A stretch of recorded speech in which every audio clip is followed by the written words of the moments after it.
Welcome to the Information Management 360 podcast, brought to you by Archive 360, the industry experts in information management for the digital age.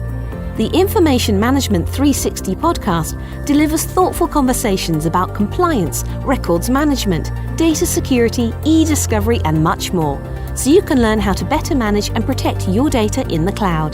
So let's get started.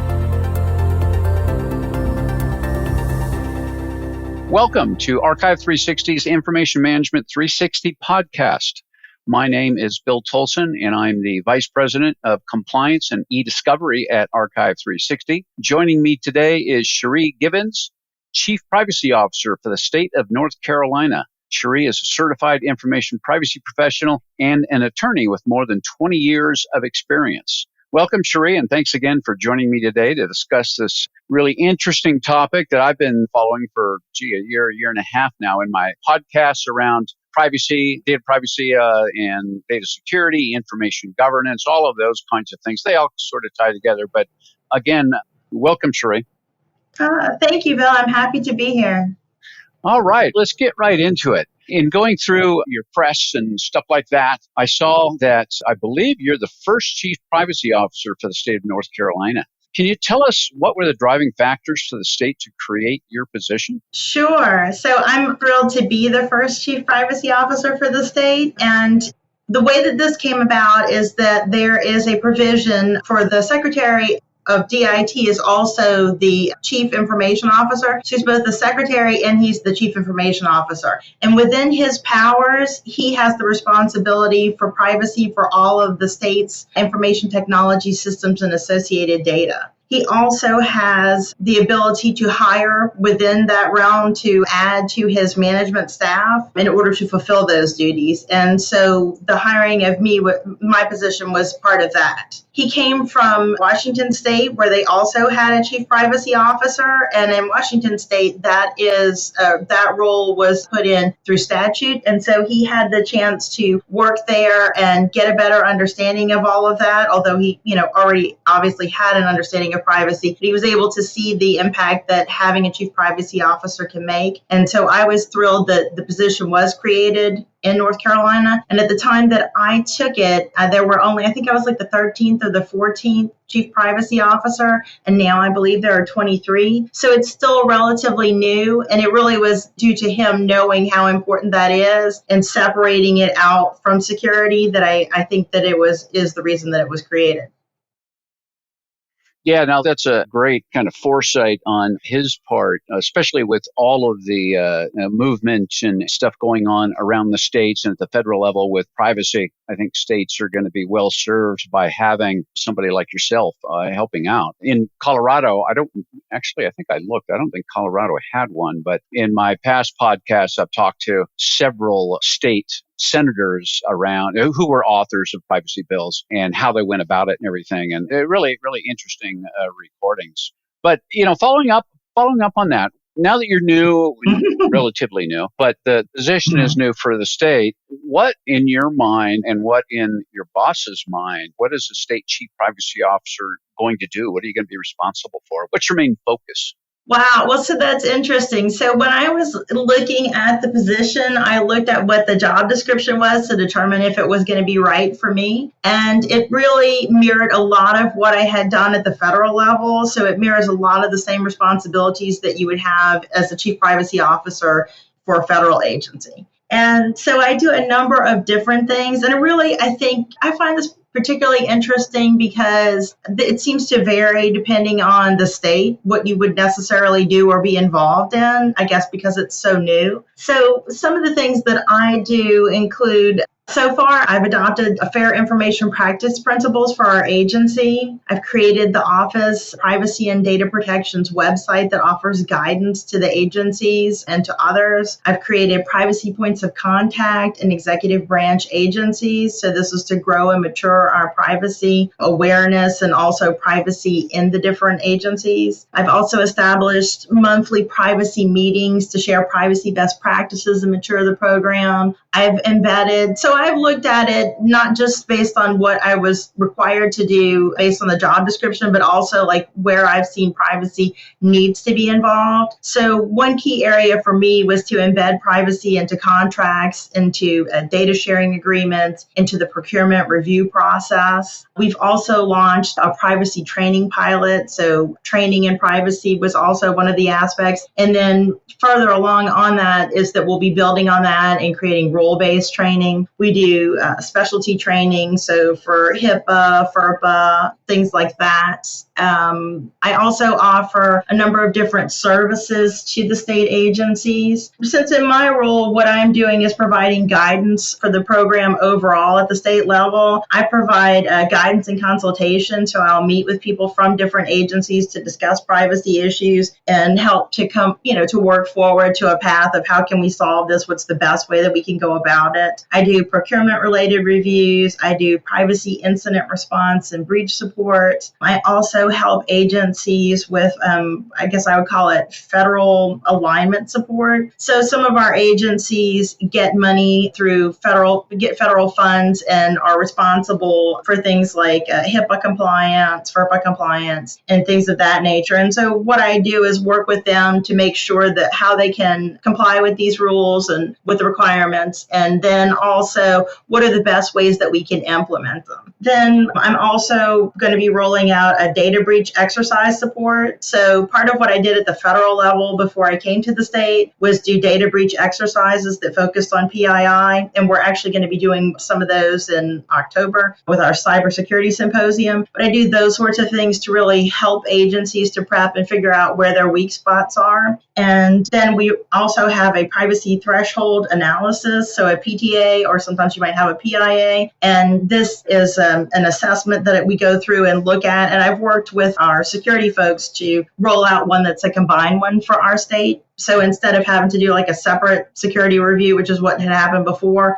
now that I'm introducing privacy into the mix, we've created one combined one that's based off of the format from Homeland Security. And it looks at, privacy risks. It asks questions about fair information practice principles. So, what is the data that we need? Can we minimize the data that we are asking for? How can we mitigate risk? What are those risks? Those sorts of things. I also work with them on maturing their own privacy stance. So, some of our agencies have privacy points of contact, but then like for DHHS, we have a privacy officer there. So depending on their level of development and where they're looking to go, we do that. Then I'll also be in 2023, we're planning on rolling out an assessment to align with the cybersecurity framework, to look at it, looking at the NIST privacy framework and looking at how agencies can assess how they are progressing with privacy in that respect.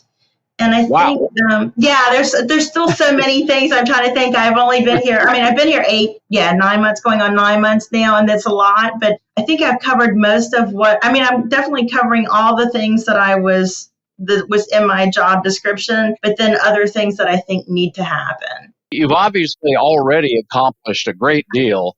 And have a lot on your plate. One thing that just occurred to me, and I know we haven't talked about it before, but would you or your office act as a consultant to North Carolina businesses around data privacy, helping them, or not necessarily doing stuff for them, but kind of acting as a sounding board for, this is the kind of stuff that's been going on. Look out for these kinds of extortionware types of things. Or is that something that would be taken care of by somebody else in the state? Yeah. So, so we have an enterprise security and risk management office, and they handle a lot of that sort of stuff. And we have a joint task force as well that keeps up with that sort of information. But I would assume that most businesses would have their own privacy officer, or they might reach out to their own legal counsel on those sorts of things. But we do have some of that information on our website that gives guidance to businesses, particularly like we have something on here for small businesses, things that might be of use to them. Right. And I think it's in business resources. So I know. So we have, general guidance in there to kind of help them. But right now, my role does not expand to that level. But I have done outreach by attending some of the meetings and talking about a lot of the businesses wanted to know, what should they expect now that there is a privacy office? And, how is it going to be different to deal with the state moving forward? And I do see that as my role, to really reach out to those businesses and let them know, hey, my role is not to make it more difficult for you to contract with the state. It's to make sure these things are in place. And I do see that as part of what I do or would do, is to try to, make it as easy to navigate as possible, to not have any surprises for businesses when they are interacting with the state. Sure. Yeah, no, I know. And that's a question that even our customers are starting to ask a lot. Where can they, like businesses, large businesses, small businesses, where can they get guidance or best practices, those kinds of things around data privacy and or security? And I know in President's Go ahead. So there are a lot of really great resources. And so like on our webpage, we've added, FTC's guidance on cybersecurity for small businesses, which I think is incredibly handy. And then also, the Centers for Medicare and Medicaid Services guidance for complying with HIPAA. So there really are lots of good places that you can reach out to get that kind of understanding. And we already have a lot of that built in because the federal, they've been doing this for 22 years now. So a lot of that's kind of built out, and we can look and use some of their guidance with that. And I find that particularly helpful. And so I try to point small businesses to those areas that could help them. Yeah, that's great. In President Biden's executive order last year, he did set up basically an information clearinghouse with an large industry group that basically the job of this group is to work with the federal government as well as industry so they can share things like, well, this new ransomware attack is starting to happen. These are the things we've done to combat it. Mm-hmm. Basically having that clearinghouse of information I thought was really needed. And I'm glad they did that. It really is. This stuff, the whole cyber kind of attack environment is growing and changing so rapidly. And it really does affect data privacy. Mm-hmm. I mean, you can't have effective data privacy without data security, or without effective data security. It's an obvious, prerequisite. Mm-hmm. Well, and I know that you said in the earlier part of the podcast that you do work with or work for the main chief security guy for the state, right? Right. And I should mention that they also do outreach, though, to businesses. So that is happening. It's just not, like on a public facing website, like some of the guidance that we have here that I mentioned earlier. Yeah. So. Right. Yeah. So we are doing that, but it isn't like it isn't on the privacy side, at least it isn't, specific businesses. For me, I'm providing them more generalized guidance. Yeah. I would imagine, as being, a privacy professional like you are and having the experience that you've had, you probably have, ideas of what, is needed to better secure data so that you can better make it privacy. And like I said, the federal government is now finally starting to lead in this stuff, like telling all government agency departments, you must have multi-factor authentication, zero trust, PII encryption, all of those kinds of things. And those are all long needed. In fact, that's one of my problems, one of my issues with the state privacy laws that have come out, including my state, Colorado. And I have some questions later on that, but the whole idea of reasonable security, what the heck is reasonable security? Right. I mean, I've had attorneys basically tell me, any first year, attorney can make an effective argument about, what we have is reasonable, prove it's not type thing. So. I would tend to disagree with that, but that's speaking as both an attorney and a privacy professional, I think there are clear standards that we can point to, and you couldn't just come up with any argument to make it reasonable. Well, I'm glad you said that. I think that's fantastic. And I've done podcasts with lots of attorneys, like I say, state senators and pundits and all kinds of things about that particular thing.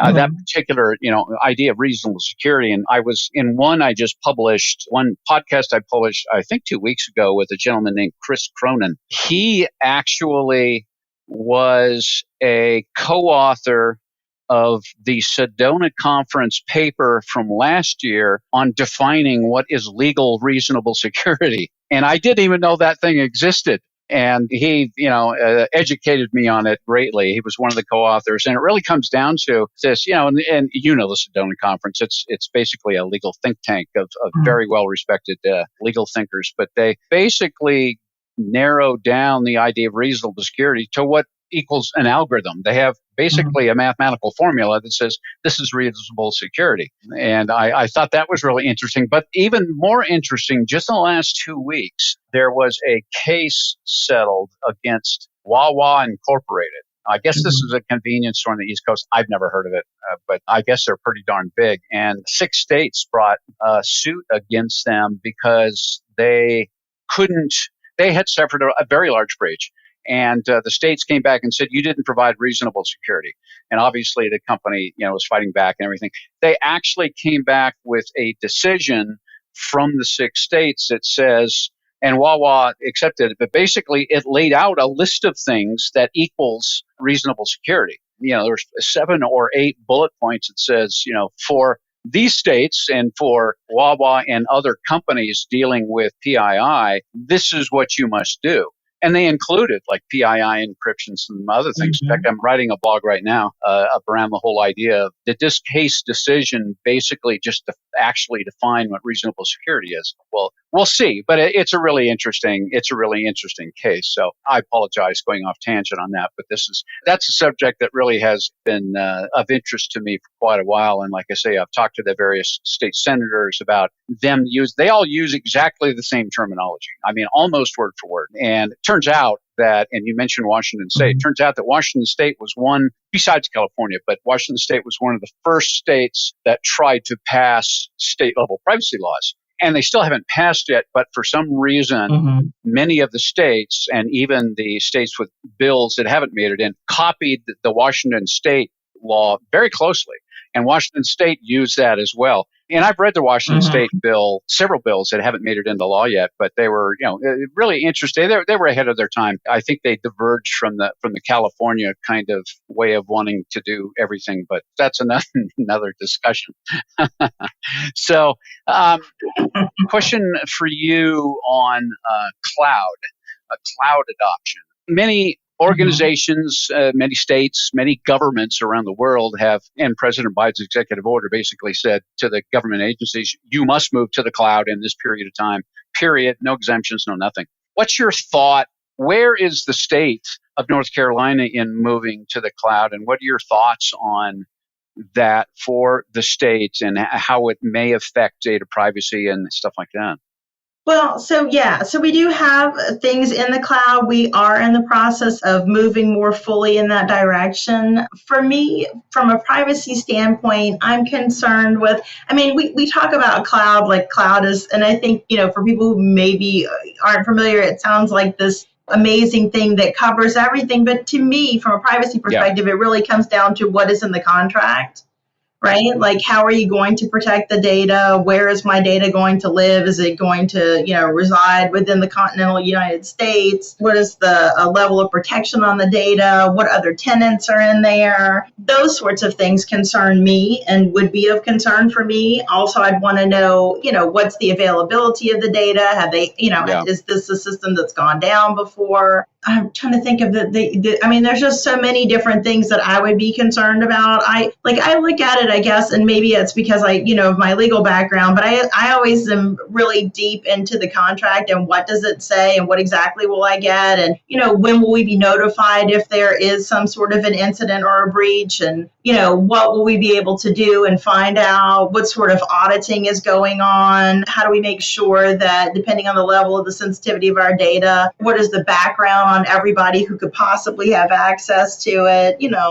There's a lot that I would want to know and be comfortable with before doing that. And I think that I often hear cloud talked about like it's this magical thing and everything will be solved. And yet we see oftentimes when people put things in the cloud, if they don't have it, configured correctly, it's no good. So that would be my concern. I would want to have all of that, look at it closely, make sure it, is meeting what we need at the time. Yeah, I think there's, real benefits to the cloud. It can decrease the footprint that we actually have to have. It can, help us to be more resilient and flexible and all of these things. But equally, if we have contracted for something that isn't what we need, it could be worse. So I think that I understand the position of why we would want to move to the cloud, but I think that it has to be thoughtful. I think that for each agency, they have to look at where they are, who they're going to be contracting with for the cloud services, what's in that contract, is the right level of security in place, have we classified our data correctly, and is it going to be at a level in the cloud that meets with our needs? You make sure that, we're not sharing it with tenants where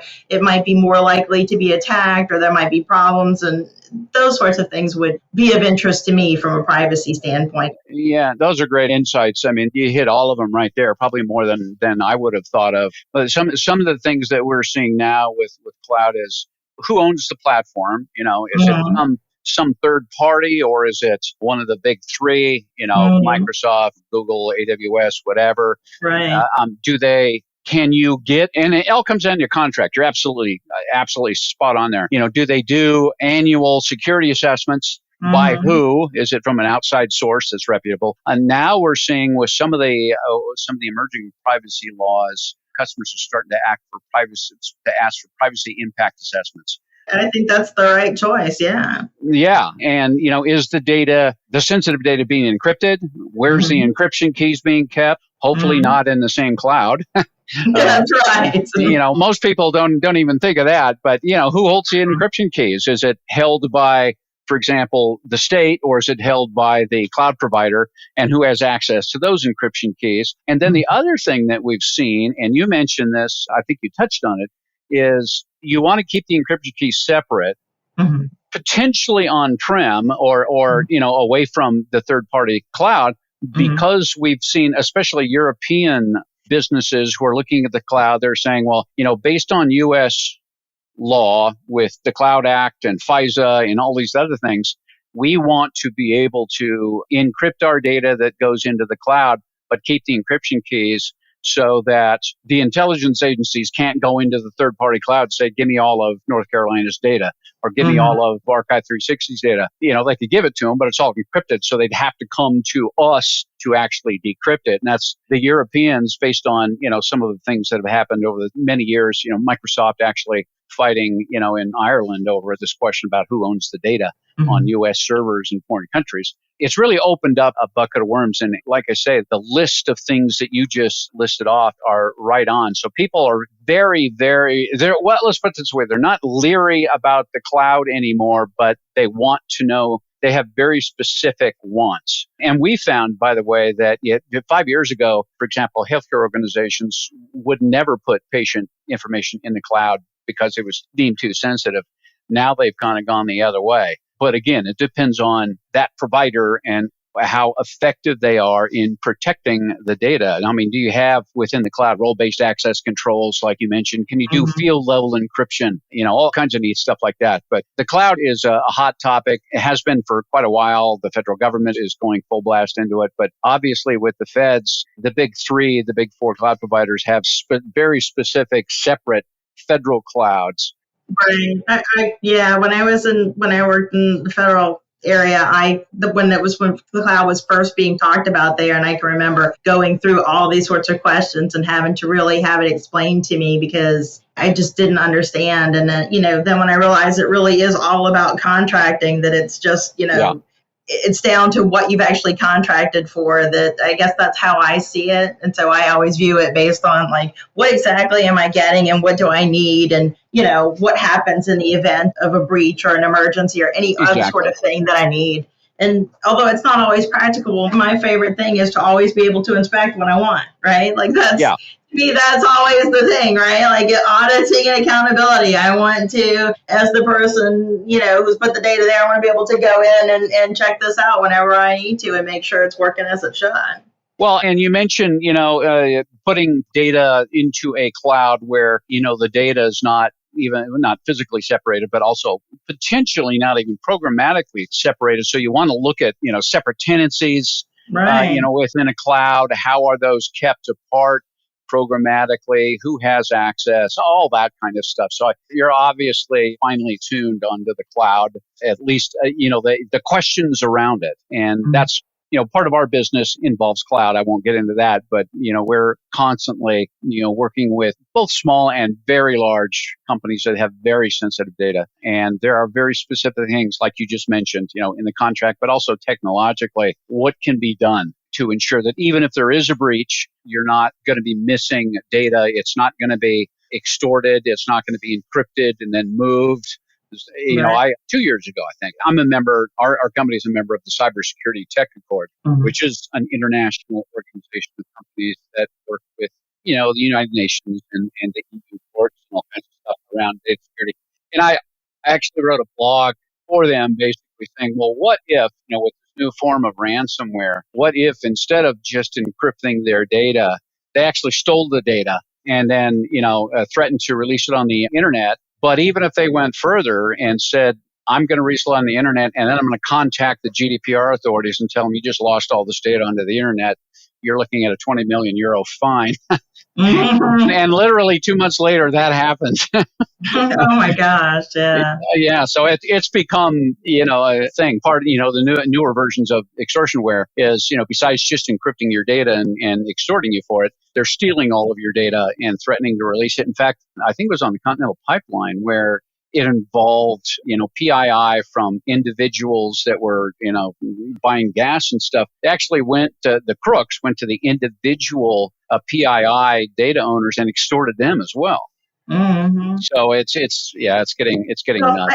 I always feel like how could you trust crooks to tell you, right? Like, oh, if you pay us, we'll give you this data, and then everything will be fine. They're crooks to begin with. I think they already have your data, so they could extort you every month if they want to. Hey, what would be the impetus to not do that? They are already extorters. Yeah, I think that, and yeah.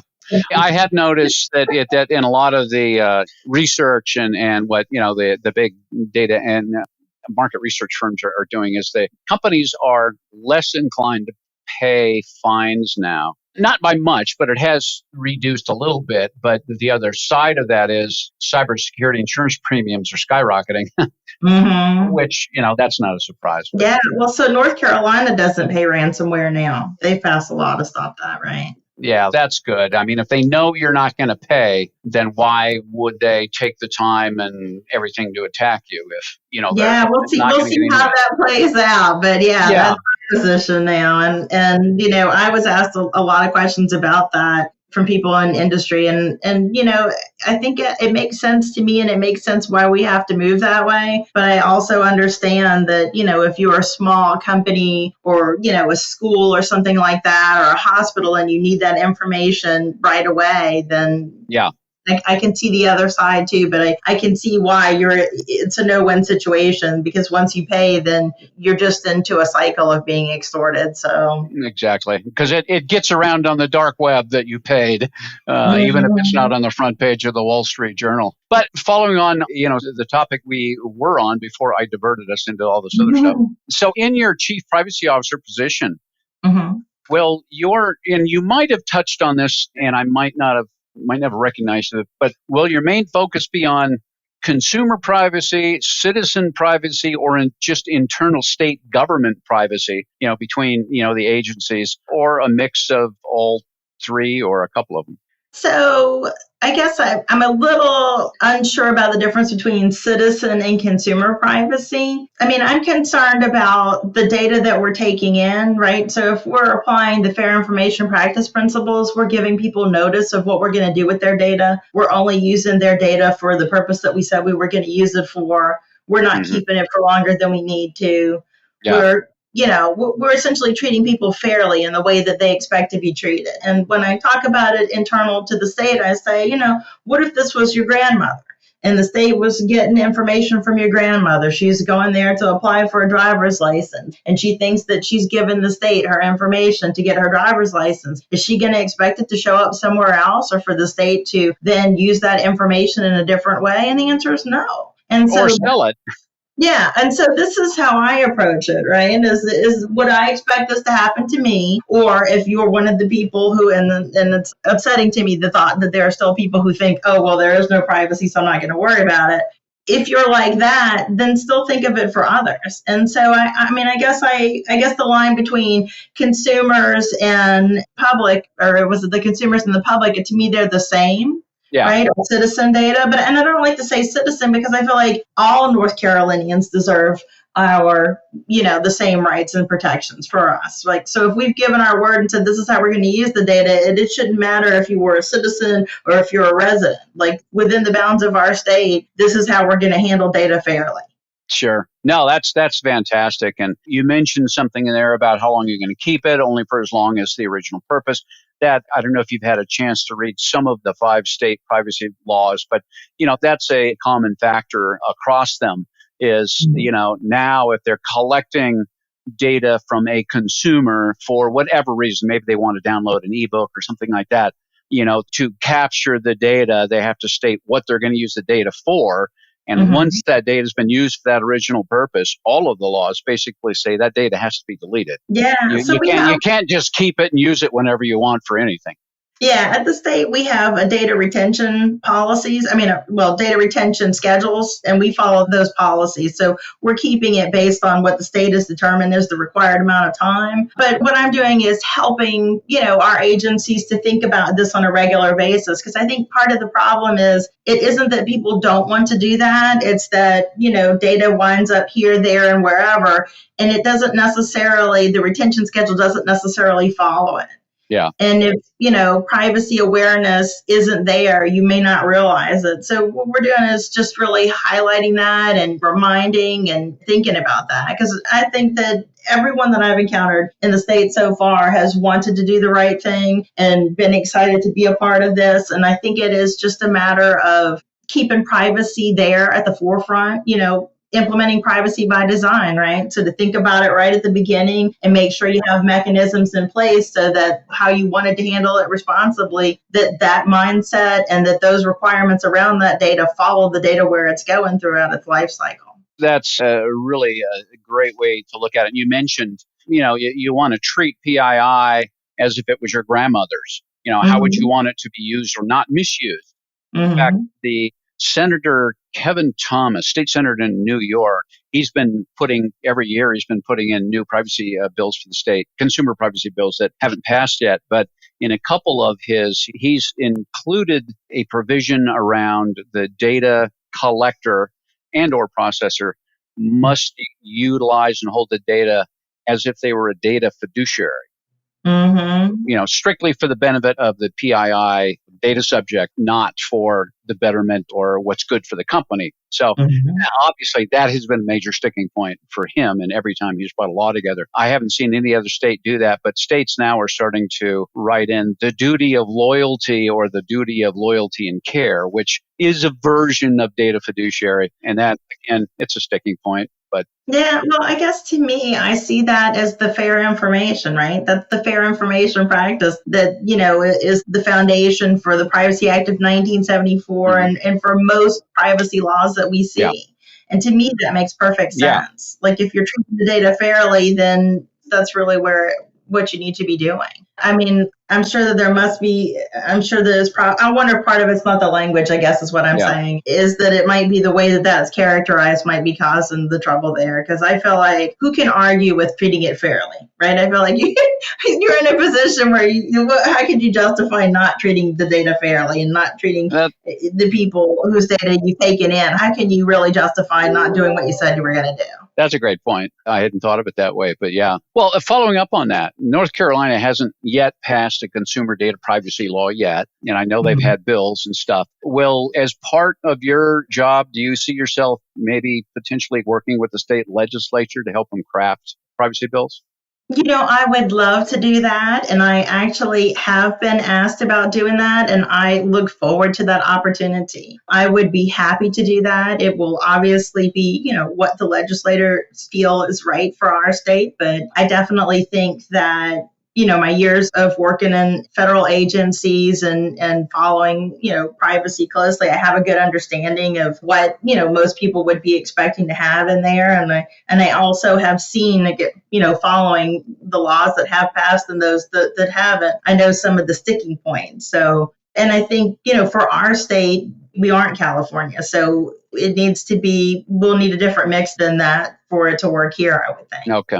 And yeah, I'll be mindful of that as I, try to provide support for that to move forward. But I would love to see us have a privacy law. And I was really hopeful that we were going to have a federal one, even though I know most people were sort of naysaying that the likelihood of it. But there was a while there where my hopes were really up. And I understand California's issue with it, but I would have loved to have seen that, because I think that the complex patchwork that we're going to have of similar but not the same laws is going to make it more difficult on businesses. That's a really interesting subject. And I've written on that. I've actually done a couple podcasts.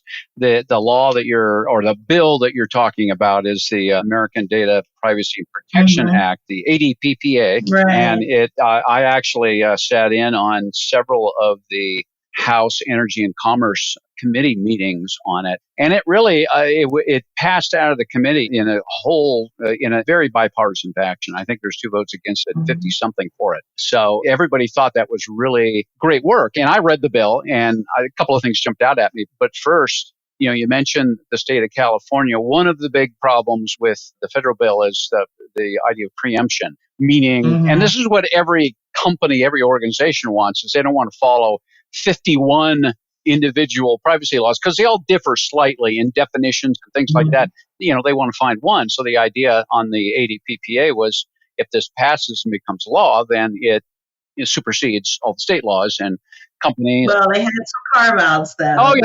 Yeah. And that's the thing. They're asking for more carve-outs. That's what the Speaker Pelosi has basically said, is the preemption issue is an issue, and they're still negotiating with it as to whether they can do some more carve-outs for California. The California CCPA and CPRA do have some very particular capabilities that they don't want to lose. Basically, what they want is they want state privacy laws that are tougher to be able to stand alone on those specific provisions. Correct? Yeah, it's going to be interesting. I just thought it would have been easier overall for businesses, particularly those operating in more than one state, that if we had passed the federal privacy law, that would have given a foundation, and it would have, I feel like for some states, that would have alleviated the need to have to create their own. Right. Oh, right? Exactly. You already had something that was working pretty well, then you don't necessarily need to either start from scratch or even make it tougher. Like there's at least the chance that the federal law would have been enough, and you could see how that worked for a while and then see if it needed tweaking. Whereas without it, we're in a position now where, some states have them, some states don't. And like for us, we, are hopeful of moving forward with a privacy law because there are gaps we need to fill. Yeah. Actually, just this week, I published a podcast with the Uniform Law Commission, which is really an interesting organization, but they have a model data privacy law that they wanted the states to adopt in whole. And none of the states have adopted. I remember seeing that one, yeah. Yeah, no, it's really interesting. I've read it. It's less constrictive on business, but still it has some very good provisions in it. I did an interview with one of the authors of that model privacy law, Professor Jane Bambauer, and we just published it this week. It's on the website and it's on iTunes and everything. And she had some really interesting, very smart, but very funny lady too. We had a good time. But she had some really interesting takes on the state laws and the federal laws and how, the Uniform Law Commission's model law would have worked. Also, I had a podcast that I think we published 3 weeks ago with the U.S. Chamber of Commerce, who obviously works, on the Hill with the various committees and stuff to create these laws. And they had some really interesting, what was his name? Jordan Crenshaw. He's an attorney, one of the lead guys on that whole thing. Really interesting guy. Really interesting talk with him. But the whole idea, and by the way, the other, and I know we're running out of time here, but I want to get a couple of things in here that really I think are interesting. Part of the ADPPA and also part of some of the other states' individual privacy laws, this idea of private right of action, which basically means that in many of the state bills and some of the state actual laws, it's the state attorney general who enforces it and who can bring suits and fines and all that kind of stuff. But with the private right of action, it means that under certain circumstances, the individual data subjects, the individual citizens, can sue the company for a breach. So you could have 10,000 people trying to sue you if you suffered a breach. And I've talked to many state senators and representatives who've authored bills, and they've all said, yes, we had that in there, but we had to negotiate it out because it was a major sticking point for certain factions.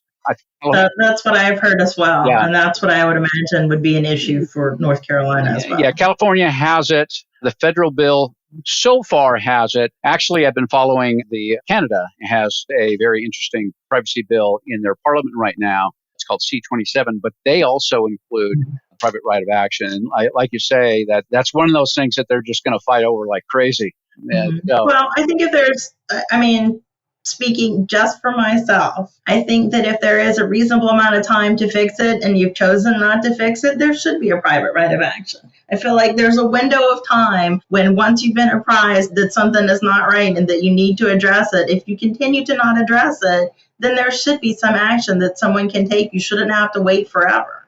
Oh yeah. And I think there's nothing wrong with having some period of time where, the company has to make the adjustment. And then if they don't, I'm not saying that would pass here. I'm just saying, speaking as a private person, I personally feel like, yes, there's at some point we have to say, okay, this is ridiculous. And you don't plan on doing what you're supposed to do. And so there has to be a consequence to that. Well, interestingly, in the committee hearings for the ADPPA, it was the preemption provision that caused all the furor, and the private right of action really wasn't, which really surprised me. You would have thought at the federal level, those various of course, the Senate hasn't done anything yet. So it has to make it onto the House floor. It's actually on the House floor right now, but Speaker Pelosi is basically saying we need to work on the preemption clause first. Yeah, well, so that made me think that it has little chance of. I know, and I talk to lots of businesses around the nation on a regular basis around the world, and they've all said, the U.S. has to have a federal privacy law, like the GDPR, like Canada, like China, like Brazil, like, everybody. And it's been a major issue for companies. Companies just want a law to be able to follow, and they need to know what the liabilities and risks are and everything else. But I think it's a great sign that all of this stuff is now happening, especially at the state level in the United States, but that federal bill is much needed, obviously. So 2 weeks ago, I thought there was a very good chance it was going to get out and become law by the end of the year. Now, not so much unless they bend on the preemption issue, but I still think there's a chance. So we're, looking forward to that. But Cherie, I think that we're running out of time here. So I think that will wrap up this edition of the Information Management 360 podcast. I really want to thank you for this fantastic discussion. Really, really love the points you made, and I'm going to wrote them all down, and I'm going to do some more work on them. But really fantastic, and I wish you well in your lots and lots of endeavors. You have a lot of stuff going on. It's amazing. So I'll follow you. But if any of the listeners of the podcast have questions on this topic, or would like to talk directly to subject matter experts, you can send an email mentioning this podcast to info at archive360.com, or directly to me. My email address is bill.tolson, TOLSON, at archive360.com, and I'll get right back to you as soon as possible. Also check back on the Archive 360 website, or you can also go to iTunes and Spotify or wherever you're listening, downloading this from, for new podcasts with leading industry experts like Cherie on a regular basis. I have several podcasts. Actually, I think I have 30 plus now, but I have 5 or 6 talking directly to state legislators. Very interesting discussions with them. And actually, I have a podcast scheduled now, or I'm in the process of scheduling with the Chief Privacy Officer for the province Ontario, Canada. So that's going to be really interesting. I had a discussion with him the other day. So Cherie, I'll follow you with a CPO from Ontario, Canada. But I really want to thank you. It's been fantastic. And I think this turned out excellent. I think people are really going to love it. Thank you so much for having me. I really enjoyed discussing privacy with you, and I will definitely be tuning in to future podcasts. Thank you very much. Thank you for joining us today on the Information Management 360 podcast, brought to you by Archive 360, trusted by organizations worldwide to manage their data in their cloud under their control. To subscribe to our show or to find out how you can address today's challenges in information management, visit archive360.com/podcasts.